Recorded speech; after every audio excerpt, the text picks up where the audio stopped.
हमने वादा किया था कि 19 में नरेंद्र मोदी सरकार चुनकर लाई है, हम सिटीजनशिप में अमेंडमेंट कर कर कानून लाएंगे जो मेरे मतवा समाज के भाइयों को भारत की नागरिकता देगा, भारत की नागरिकता देगा। हमने 2018 में वादा किया था, 19 में मतवा समाज ने हमारी झोली कमल के फूलों से भर दी।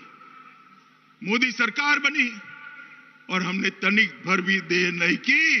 2020 में ही हम सीए लेकर आए और आज कानून अस्तित्व में आए। बीच में कोरोना आ गया।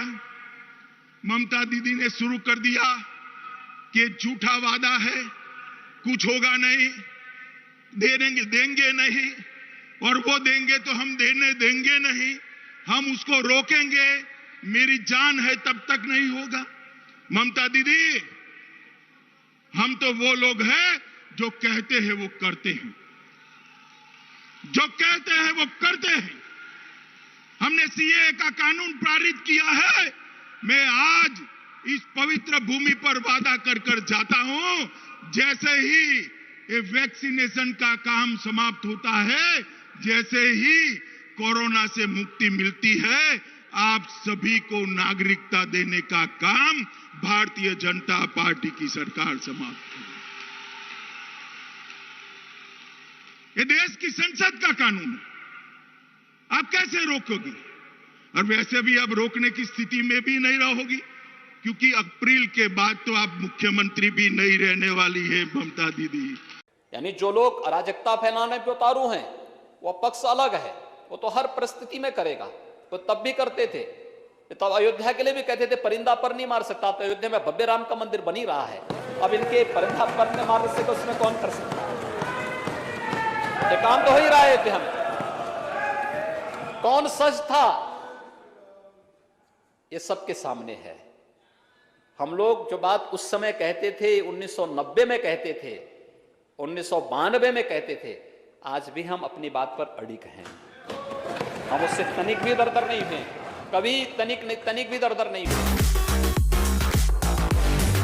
इसलिए गया कि उसने ऑब्जेक्शन फाइल किए थे, सिर्फ इतना कसूर था। उसके अपराधियों के साथ खड़े होने मेरा के लिए सवाल ये है कि कि क्या आप इस बात की गारंटी ले रहे हैं आज बैठ के नेशनल टेलीविजन पर कि वो लड़की व्हाट्सएप चैट नहीं कर रही थी ग्रेटा थनबर्ग के साथ?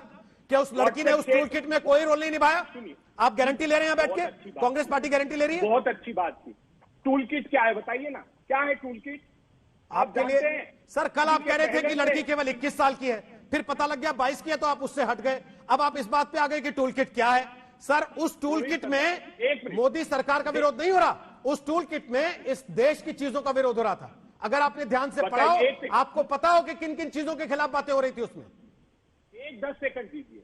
मैं इस देश के जो करोड़ों दर्शक आज तक देखते हैं उनको बताना चाहता हूं, ये टूल किट नाम का जो शब्द गढ़ा है मोदी सरकार ने, आजाद भारत के पहले अभय जी, ग्रेटा थनबर्ग ने ट्वीट किया, कम से कम तथ्य तो सही लेके आइए।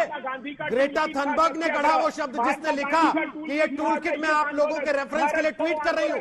कम से कम अध्ययन तो करके आइए कि शब्द कहां से आ रहा है। तुम्हें आजादी दूंगा। अभय जी, ये ग्रेटा थनबर्ग से ट्वीट मोदी सरकार ने करवाया था टूल किट का। अभय जी बताइए ना, अभय जी, वानर सेना में आप बाद में शामिल हो जाइएगा, मुझे केवल ये बता दीजिए अभय जी, ये टूल किट नाम का जिसका आप कह रहे हैं कि मोदी सरकार ने गढ़ दिया, ये ग्रेटा थनबर्ग से ट्वीट भी सरकार ने कराया था क्या? जिसके पीछे 4 दिन पहले तक आप खड़े थे, जब आपको खबर लगी थी कि दिल्ली पुलिस एफआईआर कर रही है, और जब नहीं हुई तो आप हट गए उससे। देश जानना चाहता है कि टूल किट में, देश ये जानना चाहता है खालिस्तान का समर्थन करने वालों के साथ, खालिस्तानियों का साथ देने वालों के साथ आप क्यों खड़े हैं?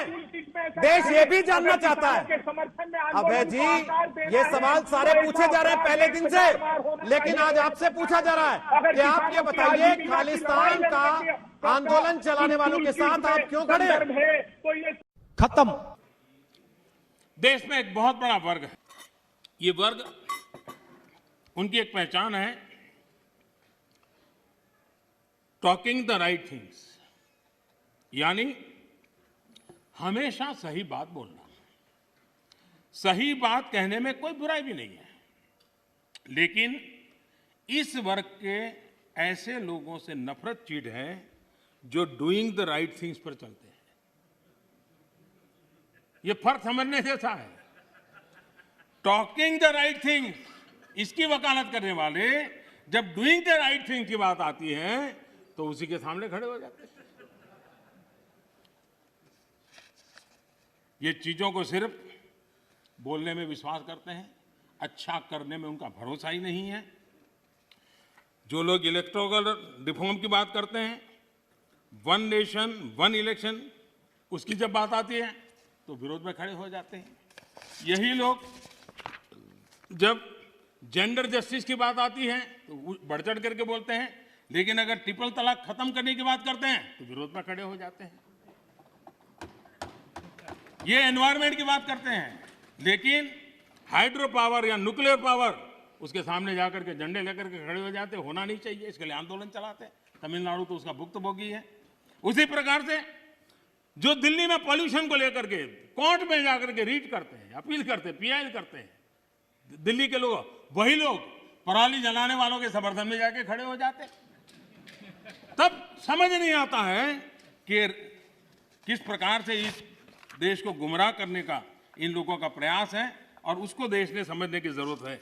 पाकिस्तान को हम जानते हैं, चीन की चाल को हम समझते हैं, टर्की को भी हम जानते हैं, लेकिन इनके अलावा इंटरनेशनल लेवल पर ऐसी बहुत सारी ताकतें हैं जो इस बात से परेशान है कि भारत कैसे एक महाशक्ति बनता जा रहा है। वो इस बात से हैरान है कि कोरोना की महामारी में भारत में लाशों के ढेर नहीं बिछे। वो इस बात पर परेशान है कि भारत ने 10 महीने में कोरोना के प्रकोप पर काबू पा लिया, जो दुनिया के बड़े बड़े मुल्क नहीं पाए। उन्हें यह बात बर्दाश्त नहीं हो रही कि भारत ने अपने यहां 2-2 वैक्सीन डेवलप कर ली, सिर्फ अपने लोगों के लिए नहीं बल्कि पड़ोसियों को वैक्सीन पहुंचाकर उनके दिल जीत लिए। कुछ लोग इस बात को पचा नहीं पाए कि नरेंद्र मोदी ने कोरोना से देश को बचाया। दुनिया भर में भारत के प्रधानमंत्री के काम की तारीफ हुई। यह कुछ लोगों के लिए कड़वा सच है, लेकिन भारत के लिए, देशवासियों के लिए गौरव की बात है। जो लोग इसे स्वीकार नहीं कर पाते वो भारत में आग लगाने का, नफरत के बीज बोने का मौका ढूंढते रहते हैं, सिर्फ इसलिए कि वो मोदी को कमजोर कर सकें, जिससे वो चुनाव में हरा नहीं सकते, जिसे वो लोकतांत्रिक तरीके से हटा नहीं पाए, उसे इंटरनेशनल लेवल पर बदनाम करें और एम्बेरस करें। ये लोग भूल जाते हैं कि चुनी हुई सरकार के पीछे देश की जनता का सपोर्ट होता है। नरेंद्र मोदी एक व्यक्ति नहीं, देश के प्रधानमंत्री हैं, एक पार्टी के नेता नहीं, पूरे देश के नेता हैं और दुनिया के लिए भारत के प्रतिनिधि हैं। दुनिया ने देखा है कि नरेंद्र मोदी डरने वाले लीडर नहीं है। पाकिस्तान इस बात को समझता है और चीन भी। अब दुनिया की बाकी ताकतों को भी इसका एहसास हो रहा है। यह देश एक है, हमारे आपस में झगड़े हो सकते हैं, मतभेद हो सकते हैं, लेकिन हम किसी विदेशी प्रोपेगेंडा को हावी नहीं होने देंगे। हम देश का सिर कभी झुकने नहीं देंगे। मित्रों, आज दूसरी बार मैं ठाकुर नगर की पवित्र भूमि पर आया हूं। कुछ परिस्थितियों के कारण मेरा दौरा रद्द हो गया, तो ममता दीदी बड़ी खुश हो गई कि चलो भाई अच्छा हुआ। अरे ममता दीदी, अभी बहुत देर है, अप्रैल तक मैं बार बार ठाकुरवाड़ी आऊंगा, जब तक आप चुनाव नहीं हारती तब तक आऊंगा। चिंता अन्नदाता किसान नहीं व्यक्त कर रहा है, लेकिन हां, अन्नदाता किसान को धोखा देकर के दलाली करने वाले लोग आज जरूर इस बात को लेकर के चिंतित हैं, ये पैसा सीधे उनके खातों में क्यों जा रहा है। आज तो पर्ची भी उनके स्मार्टफोन पर प्राप्त हो जा रही है।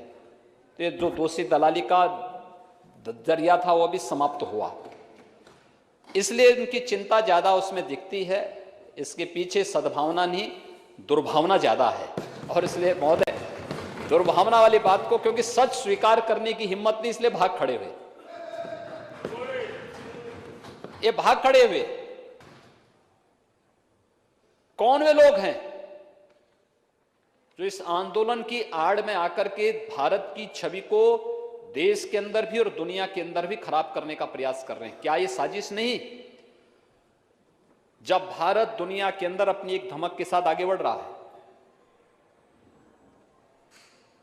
दुनिया के अंदर भारत एकमात्र देश है जो जिसने दो कोरोना के वैक्सीन बनाए हैं, लॉन्च किए हैं, न केवल अपने देशवासियों को दे रहा है बल्कि दुनिया के अपने मित्र देशों को भी पहुंचाने का कार्य कर रहा है। वह दिन आप भूले नहीं होंगे जब भारत की वैक्सीन ब्राजील को जाती है तो ब्राजील के राष्ट्रपति जी ने संजीवनी बूटी से उसकी तुलना की कि जैसे हनुमान जी संजीवनी बूटी लेकर के आए थे लक्ष्मण जी का प्राण बचाने के लिए, ऐसे ही ये कोरोना वैक्सीन जो भारत ने विकसित की है ये हमारे देशवासियों के लिए संजीवनी बूटी का कार्य करेगी।